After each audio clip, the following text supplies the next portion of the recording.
This is the Game 2 breakdown of the Mavericks versus Celtics. Celtics win Game 2, 105-98. And let's get into this. So I'll start with the first quarter and make my way through. It was the Luka Doncic show, really, for the first half. In the first and second quarter, I believe at one point I looked up and he was 8 for 10. Looked like he could have missed. Initially, as the game started, I thought he was purposely trying to get Jason Tatum on the switch. Perhaps they thought that was the best guy for Luka to take, even though he's a good defender himself, but just out of all the other options that the Celtics had. And no, that's not what it looked like, because as the game went on, he was scoring on any and everybody. I saw him scoring on Jaylen Brown, Derek White, Jrue Holiday. Didn't matter who was on Luka. He was just doing his thing in his bag and showing you he's a superstar player. And I'm going to get to the Celtics side in a bit. I also want to say, too, I noticed anytime Maxi Kleber and Josh Green were on the court, they literally left those two in particular wide open. And so if Luka was on the court with them, they really clogged the paint and didn't really care at all if those guys were shooting the ball from the perimeter. And if you look at the actual box score, Kleber didn't score, and Josh Green shot 1 for 4 and missed his 3-3-pointers. So that was something I noticed too. Again, this is all just my first half kind of analysis and what I was seeing, at least. I believe Kyrie Irving was going to have a great game, or at least a very good one, based off what he did in the first quarter. He had 6 points. He shot good from the field.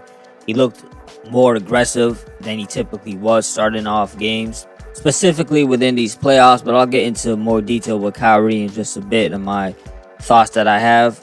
Let me touch on what I liked in the Celtics that I saw within the first half. So Porzingis came in off the bench, and it wasn't quite what he had in Game 1.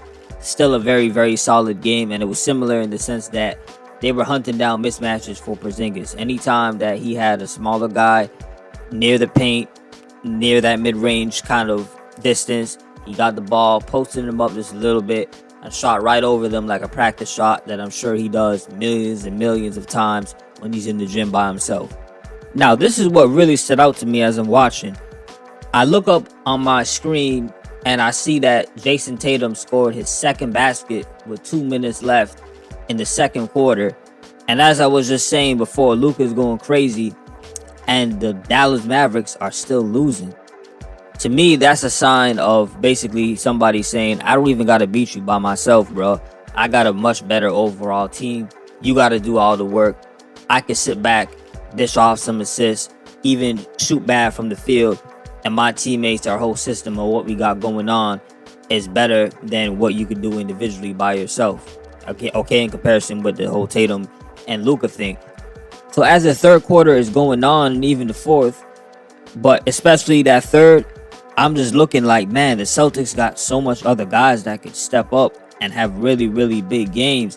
And I ain't gonna lie to y'all, I picked Dallas in 7.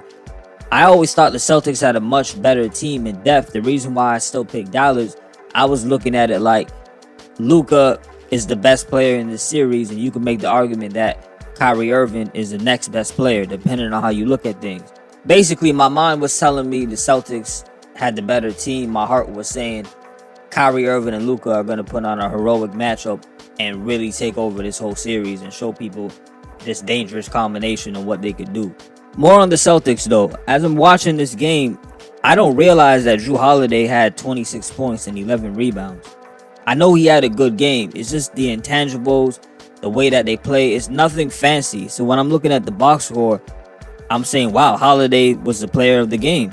I got to give it to him based on what I'm seeing.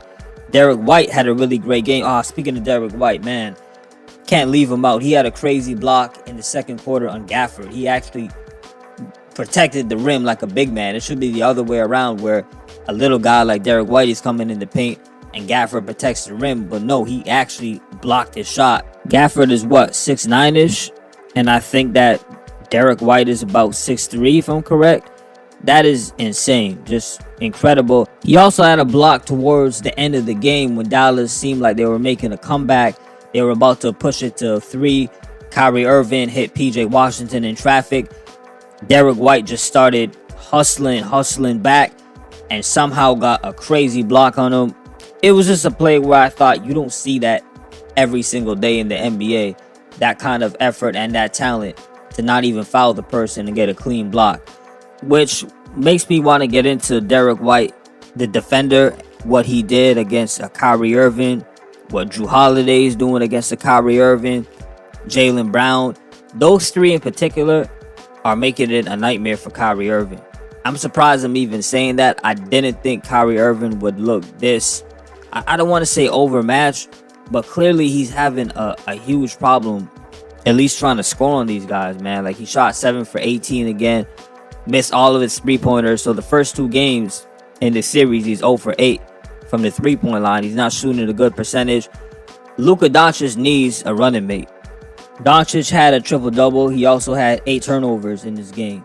That defense is clearly bothering him as well, especially if he doesn't have that second great scoring option that could really help him. And he does. It's Kyrie. It's just, again, Kyrie is struggling in this series to the point where, fair or unfair, a Luka Doncic 30-point game with 8 rebounds, 9 assists, that may not be enough anymore. You may need him to go out there and actually get you a 40-point game, even a 50-point game. Is that going to be sustainable for a whole series? Maybe, maybe not. But in that first half, that's where Luka Doncic's most damage came. And then in the second half, I don't want to say he fell off, but clearly he slowed down. I'm going to reiterate a point that I made in my Game 1 recap and one that I made in this video as well. Maxi Kleber, Josh Green didn't shoot well from the field. They were left wide open. I'm seeing that Tim Hardaway got a DNP. I don't think Tim Hardaway is injured.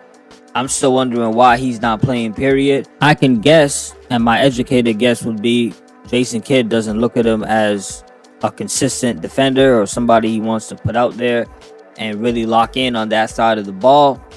I just believe at this point you need somebody who could get you 25 points or 20 points beside Luka Doncic. Tim Hardaway is the one guy who potentially could do that. Everyone else is pretty much playing their role, man. PJ Washington had another solid game. He's a role player, though. You can't expect him to do much more than what he's doing now. Derek Jones, Gafford played decent. I don't want to make it seem like all the Mavericks are playing bad. It's just that you're facing a really great team, a 64-18 team. Now you're going to need somebody more than ever to step up. And, of course, all eyes are going to be on Kyrie Irving if this continues. Then you can make the argument Jason Tatum is not shooting the ball well either. And the Celtics are still up 2-0. So that's another concern for the Mavericks themselves. Anyways, let me know what y'all think about the video.